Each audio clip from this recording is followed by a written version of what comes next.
வாக்குப்பதிவின் போது நடத்தப்பட்ட துப்பாக்கிச்சூடு மற்றும் மின்னணு வாக்குப்பதிவு இயந்திரங்கள் உடைக்கப்பட்ட விவகாரத்தில் மணிப்பூரில் 11 வாக்குச்சாவடிகளில் நாளை மறு வாக்குப்பதிவு நடத்தப்படும் என்று அம்மாநில தலைமை தேர்தல் அதிகாரி அறிவித்திருக்கிறார்.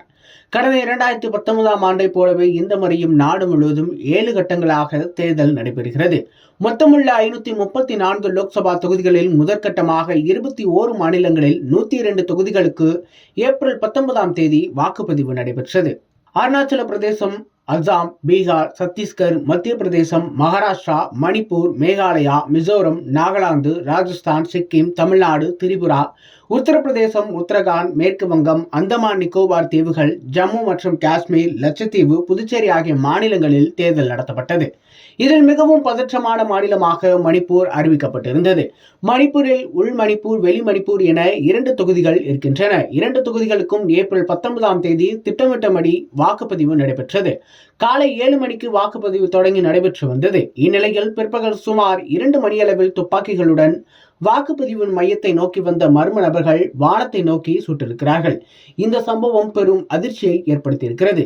பிஷ்ணுபூர் மாவட்டத்தின் மொய்ராங் தொகுதிக்கு உட்பட்ட தம்னா போக்பி என்ற இடத்தில் இந்த சம்பவம் நடந்திருக்கிறது. இதில் 2 நபர்கள் கையில் நவீன ரக துப்பாக்கிகளை எடுத்துக்கொண்டு வாக்குச்சாவடியை நோக்கி ஓடும் வீடியோ சோசியல் மீடியாக்களில் வேகமாக பரவி வருகிறது. அதே போல இந்த சம்பவம் நடந்த இடத்தில் ஏராளமான போலீசார் இருந்திருக்கிறார்கள். அவர்கள் மர்ம நபர்களை தடுக்கவில்லை. இந்த சம்பவத்தை பார்த்துக் கொண்டிருந்த பெண்கள் சிலர் போலீசாரிடம் நடவடிக்கை எடுக்க வேண்டும் என வலியுறுத்தியுள்ளனர்.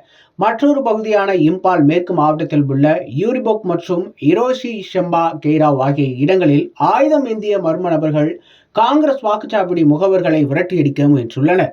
மேலும் ஒரு குறிப்பிட்ட கட்சிக்கு மட்டும் வாக்களிக்க வேண்டும் என்று வாக்காளர்களை கட்டாயப்படுத்தியுள்ளனர்.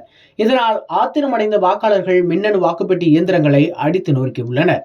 இச்சம்பவம் குறித்து உள் மணிப்பூர் தொகுதியின் காங்கிரஸ் வேட்பாளர் அங்கும்சா பெமோல் அகோய்ஜம் போலீசில் புகார் அளித்திருக்கிறார். மணிப்பூர் வாக்குச்சாவடிகள் கைப்பற்றப்பட்டிருப்பதாக இந்தியா கூட்டணி கட்சிகள் விமர்சித்துள்ளன.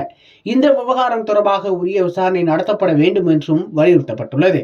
இதனை அடுத்து கலவரம் நடைபெற்ற 11 வாக்குச்சாவடிகளுக்கு நாளை மறு வாக்குப்பதிவு நடத்தப்படும் என்று அம்மாநில தலைமை தேர்தல் அதிகாரி அறிவித்திருக்கிறார். மறு தேர்தலின் போது கூடுதல் பாதுகாப்பு போடப்படும் என்றும் கூறியுள்ளார்.